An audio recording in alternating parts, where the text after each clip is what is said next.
La Jeune Chambre internationale Porto Novo Impact a procédé ce samedi 27 janvier 2024 à la direction départementale du tourisme, de la culture et des arts de Lomé au lancement de son 12e mandat. Placé sous le thème « Boostons par l'excellence », le plan d'action de cette dynamique en marche depuis le 1er janvier a été présenté par le vice-président exécutif à l'assistance suivant les axes « Entreprendre, pérenniser et s'ouvrir » tout en mettant l'accent sur quelques actes importants de l'année. Pour mener à bien cette mission, nos actions se dérouleront autour de 3 axes stratégiques de la DCI, à savoir entreprendre, s'ouvrir et pérenniser. À travers la stratégie Entreprendre, nous allons développer davantage le leadership entrepreneurial chez les membres. La s'ouvrir contribuera à offrir des opportunités de résultats à nos membres. Et enfin, la stratégie pérenniser nous permettra d'agir pour un impact durable dans notre communauté. Abordons à présent quelques dates clés à la 17 Porto Impact en 2024. Nous aurons le projet Femmes du numérique le samedi 3 février 2024. S'ouvrira le démarrage des formations proportionnelles le samedi 10 février 2024. Nous aurons également le rendu du projet d'Escalade Entrepreneur qui se déroulera du vendredi 23 février 2024 au dimanche 25 février 2024. Le rendu et la clôture du projet Femmes du numérique le samedi 9 mars 2024. La deuxième assemblée générale ordinaire couplée avec l'accueil de nouveaux membres se tiendra le samedi 6 avril 2024. Le projet Amos Contabil sera rendu le samedi 20 avril 2024. Nous aurons ensuite une première convivialité le samedi 27 avril 2024. Ensuite, une deuxième convivialité dénommée à Goupati le jeudi 15 août 2024. Le dimanche 29 septembre 2024, il y aura la grande messe locale, c'est-à-dire la 12e convention locale de la DCI Porto Novo Impact, suivie de la passation de charges. La présidente 2024 de la JCI Porto Novo Impact, dans son discours, a mis le membre individuel, les past présidentes, au cœur du mandat tout en invitant les partenaires existants, ceux à venir, de s'associer à son comité directeur local pour la réussite des différentes activités du mandat pour une jeune chambre internationale Porto Novo Impact plus rayonnante et plus excellente. Au début d'une année scolaire, une rentrée s'effectue.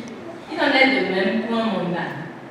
C'est ainsi que la rentrée locale se tient ce jour pour lancer officiellement les activités du mandat, mettre l'accent sur les projets et les actions phares à mener ainsi que les grandes dates des activités du mandat. Pour ce qui est de nos priorités pour ce mandat, elles reposent sur 3 piliers essentiels: le membre individuel, l'organisation et la communauté. Concernant les membres, nous renforcerons l'engagement et les compétences de nos membres en mettant en place des programmes de formation en leadership, de développement personnel, d'entrepreneuriat et autres, afin qu'ils soient capables de prendre des initiatives qui les transforment. Nous contribuerons à la motivation et à l'épanouissement du membre individuel et il sera indubitablement au cœur de nos actions, puisque nous sommes conscients que le moteur d'une organisation est le membre individuel. Il est comme ce que le client est pour une entreprise. Le membre individuel, une fois outillé, motivé et valorisé, pourra accélérer la transformation dans sa communauté. Nous ferons de nouveaux partenariats et consoliderons ceux existants afin de s'ouvrir à la communauté, de faire connaître encore plus notre organisation et de tirer profit de cette collaboration. Je suis entourée de dynamiques et formidables personnes qui forment le comité directeur local que je vous prie d'ovationner. À nos précieux partenaires, recevez l'expression de ma profonde reconnaissance pour avoir accepté de nous accompagner tout au long du mandat. Ensemble, je suis convaincue que nous pouvons faire progresser notre organisation vers de nouveaux sommets en la boostant par l'excellence afin de laisser des empreintes positives dans la communauté. Elle a procédé ensuite à la remise de lettres de mission aux officeurs et enfin à la signature des accords de partenariat.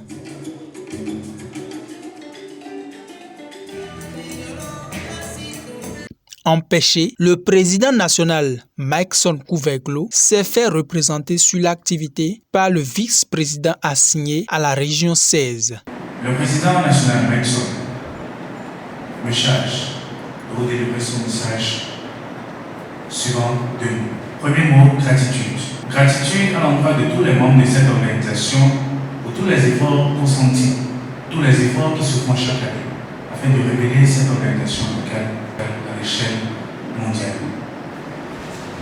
Gratitude à l'endroit de tous ces précurseurs qui ont fondé, qui ont bâti, qui ont travaillé pour la révélation, qui ont travaillé pour l'accroissement, qui ont travaillé pour la motivation du membre individuel de la gestion internationale, notre nouveau impact. Je parlais bien sûr des membres des comités directeurs locaux passés. Je parlais des passes présidents, ceux-là qui ont sacrifié de leur temps pour pouvoir construire les idéaux de cette organisation.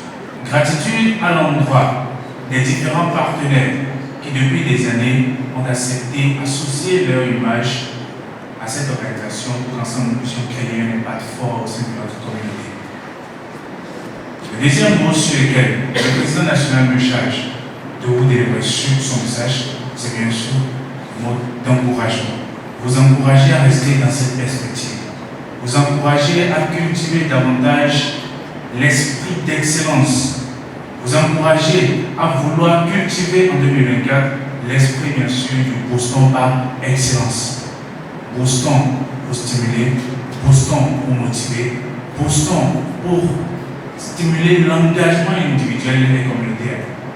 L'excellence pour cultiver la perfection, c'est très important. C'est sur la célébration des anniversaires de tous les natifs du mois de janvier et des photos de famille que prend fin cette cérémonie. Il est à rappeler que la cérémonie est précédée de la première assemblée générale ordinaire qui a consacré l'adoption des documents importants pour l'organisation.